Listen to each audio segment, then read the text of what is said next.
Fallout 76's new update, The Burning Springs, isn't just adding new content. Between new legendary mods for both weapons and armor, and changes to various perk cards, the door has been kicked wide open for brand new builds to run wild across the wasteland. What's up, everybody? Commander Mitchcraft here, helping you get the most out of your builds, perks, and gear as you're crossing the wasteland. If this video helps you in any way, make sure you hit the subscribe button, like the video, and ring the notification bell to be notified when we drop new videos every Friday right here on YouTube. I hope you're ready, because it's time for a deep dive into the new perks and legendary mods dropping in the Burning Springs update in December.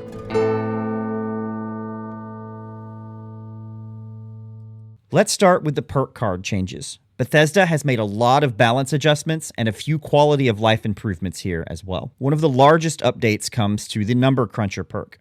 Before, it would give you a 2% damage increase for just your base weapon damage. Now, that applies to all of your weapon dots as well. Regardless of the damage type, as long as it applies some sort of a dot, it is also going to get a bonus to that damage as well, which is a game changer if you're using weapons that have bleed or poison damage attached to it.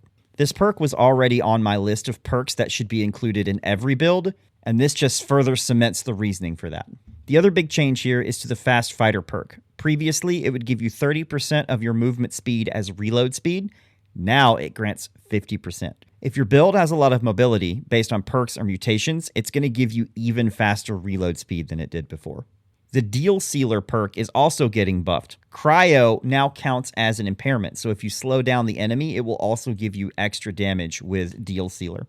A Poison Aura will also correctly count as an impairment as well. The rest of the changes are not necessarily buffs, but they do allow either quality of life or fixes to some of the broken perks that were in the game. The Bullet Shield perk has had its 4th rank removed. Removing this last rank frees up a perk point that can be used in other perks instead. The 4-Leaf Clover perk now grants the correct amount of crit meter for multi-projectile weapons. If you were using a shotgun and felt like it wasn't generating the correct amount of critical, that's probably why. The Life Giver perk had a few glitches that would either cause you to die when unequipping it, or would incorrectly display your HP overlapping the rad bar.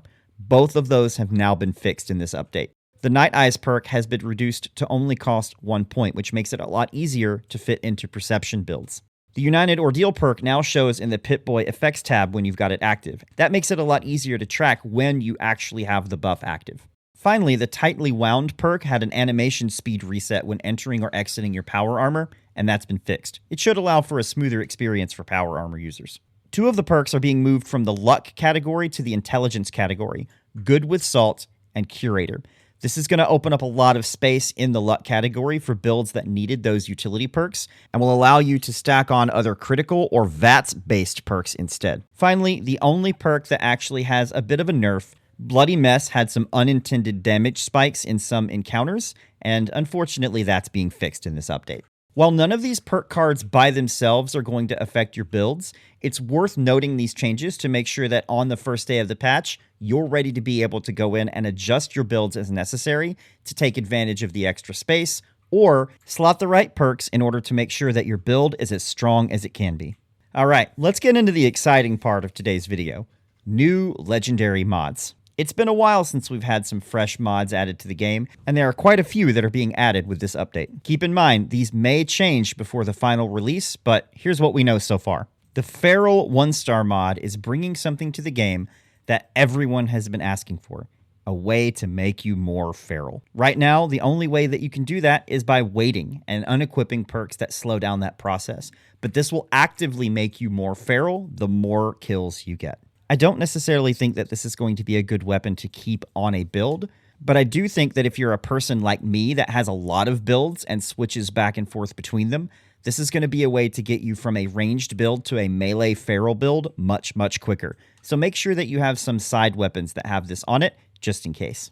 The Sniper's 1-star mod will give you 120% bonus damage to weak points while aiming down sights. There are several perks in the perception and agility trees that will synergize with this, and the overall damage percentage increase is second only to a Bloodied mod. So this is definitely one to keep your eyes on. The Adrenal mod will work either on your weapon or armor, and will either give you 10% extra damage per kill on a kill streak, or 10 damage resistance while on a kill streak, both of them capping at 100 respectively. On the weapons side, this is definitely going to be outclassed by several other mods. However, on the armor side, a 100 damage resistance increase multiplied by 5, one for each piece, is actually a game changer. I would skip the weapon mod, but definitely look into the Adrenal Armor mod if you're always getting right in the mix and getting a lot of kills very quickly, as it's going to be a huge boon for your defense. On the flip side, there's also the Lucid Weapon and Armor mod.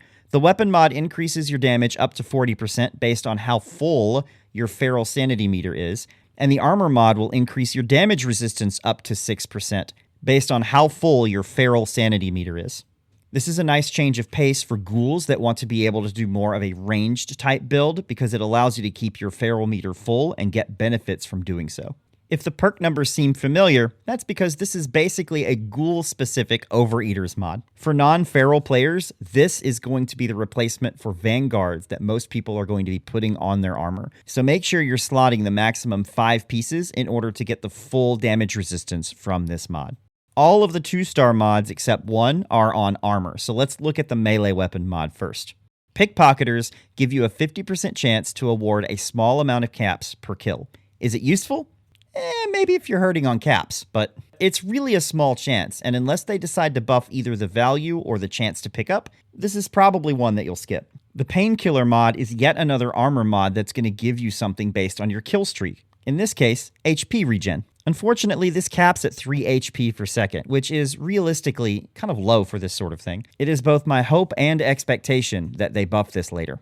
Something on the more useful side, however, is the Rushing Armor mod, which will give you AP regeneration based on your kill streak. Depending on your build and AP cost, this can actually be very useful and will stack with other similar perks to synergize really well. The Elementalist mod will give you +5 to all resistances in every elemental resistance up to 25. The patch notes are vague on whether or not this is per piece or per actual set, but it says up to 25.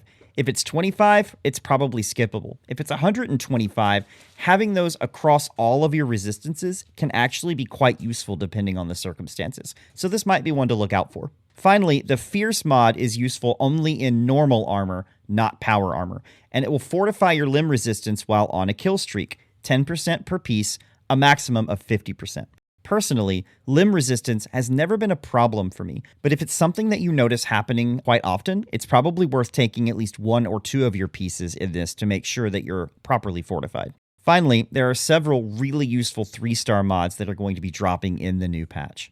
The Glowing Weapon mod will give you a small amount of glow for every kill that you get. This is going to be a great 3-star to put on your power melee weapons such as the Auto Axe or Chainsaw. Combining this with the appropriate perks that expel glow to do extra damage means that you'll actually offset some of that cost a little bit and give yourself even higher damage for a lower cost. Definitely worth keeping an eye out for this one as well. Speaking of glow, the Healthy Armor 3-star mod will allow you to increase your max HP by 20 up to 100 for a full set. And 20 extra HP means that you're also getting 20 extra glow per piece as well. I'm wondering if this will synergize with the Juggernaut perk, which will give you extra bonus damage based on how much HP you have. I don't know about y'all, but it's pretty impossible to get up to the full 1000 HP you need to get full damage bonus, so every little bit's going to help on that. Another mod to look out for is the Reflex mod. It's going to give you 2% evade chance per piece up to 10%. A lot of people have realized, thanks to the EN06 raid, just how useful evade percentage can be, but unfortunately this doesn't look like it reflects damage back to the attacker, just allows you to miss the damage completely. I see this being buffed in the future. The Active mod gives you extra AP up to 100 for a full set, 20 per piece. Like we talked about earlier, if you have builds that require a lot of AP or spend AP very quickly, having an extra pool to be able to pull from is going to be super useful. But definitely weigh this against some of the other 3-star perks that we're talking about, or other perks that already exist to make sure you're not missing a better bang for your buck elsewhere.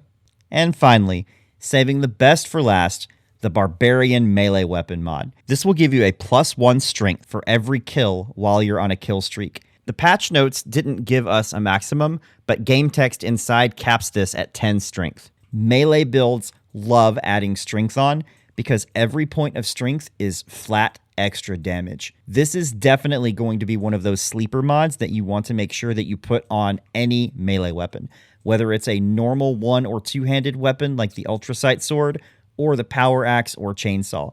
Any melee weapon is going to benefit from this mod. Overall, these new legendary perk changes and new mods are going to give a lot of flexibility and variability to the builds that are already out there in the Wasteland. Whether you're a melee build that's going to ramp up its damage with a combination of Adrenal and Barbarian mods, or a sniper build that wants to hang back and use the new Sniper mod to get the most out of weak point damage, there's something for everyone in all of these new perks and mods coming to Fallout 76. As with anything that's being tested in the PTS server, keep these things with a grain of salt. The values, perks, and even descriptions in whole can be changed before the release date. Jump in the comments. Let me know what you think. What's your favorite new mod from all of these lists? And what do you think about the new perk changes that are coming? And once again, if you've gotten a lot of information from this video or any of the other build videos on my channel, make sure that you subscribe to the channel, like the video, and ring the notification bell. New videos will drop every Friday, and I'm so excited to be able to deep dive further into all of the great new perks, mods, and mechanics that are coming to Fallout 76.